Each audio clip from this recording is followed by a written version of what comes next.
welcome Yes. to the 13th edition Yes. of The Metal Voice. Why is it all black behind us, Alan? Black Sabbath. Black Sabbath. Number 13. 13. Not Megadeth 13. No. No, not Suicidal Tendencies 13. No. Not This Is 13. No, not Anvil. No, not Anvil 13. This is Black Sabbath. This is Black Sabbath 13. Jinx. Jim, Yes. everybody said Black Sabbath was Ozzy. They're making a new album and it's coming out. Yeah, I said, okay. So they tried this before. Well,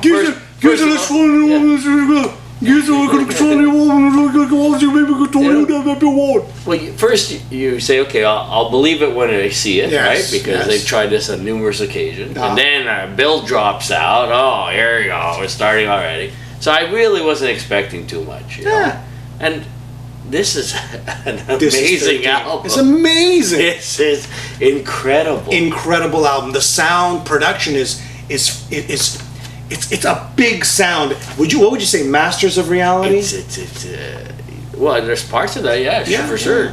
But I mean, it's not Never Say Die. It's massive. It's massive. It's massive. The sound is.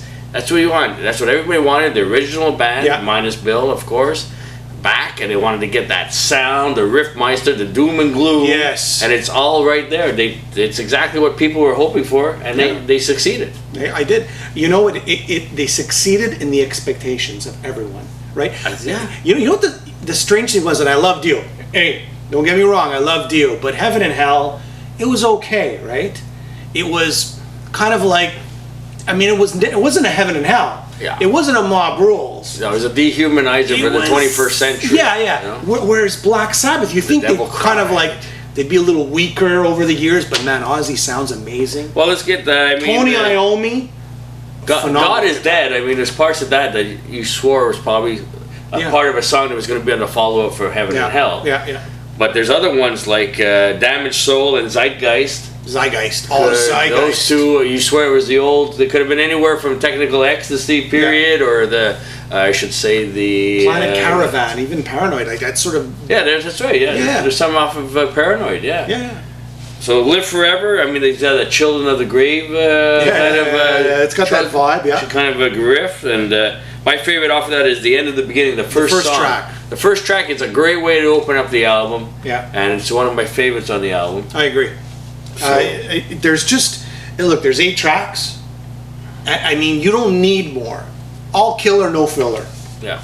I mean, I was expecting maybe like an 8 out of 10. I go, forget these guys. It's it's kind of like the end of the road. They just crank out whatever they can. And my God, this is like a 9.8 out of 10. Yeah. 9.8 out of 10. If Bill Ward was in this recording, I'm sure it would be 10 out of 10.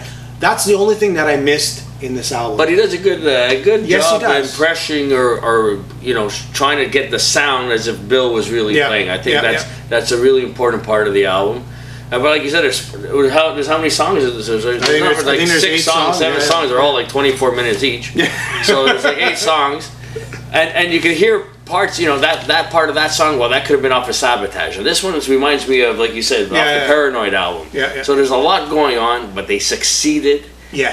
It was, Tony Iommi, the Riffmeister. Yeah. He still has it. Ozzy. Still has it. Everything came together. This is, for me, so far, the album of the year. The album of the year. And I want you all to go out there and get it if you haven't already. Yeah, it's going to be released any day now. Just released. Yeah. And hopefully they'll be heading over to North America for the tour. I know there's only one Canadian tour date. So I'm going to leave everybody with this. It's doomy.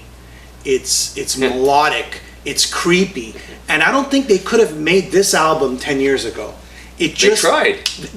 And this was the right place at the right time with the right people. Too bad Bill Ward wasn't involved. But you know what? Iommi takes it to another level. And even Ozzy, we're kind of like, we've all kind of tired of Ozzy as of lately.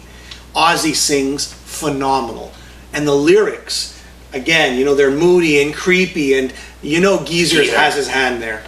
And so Rick Rubin, hats off to you. Apparently they left him to do the order of the sequencing of the album and everything. And hats off to him. He did a great job. It sounds great.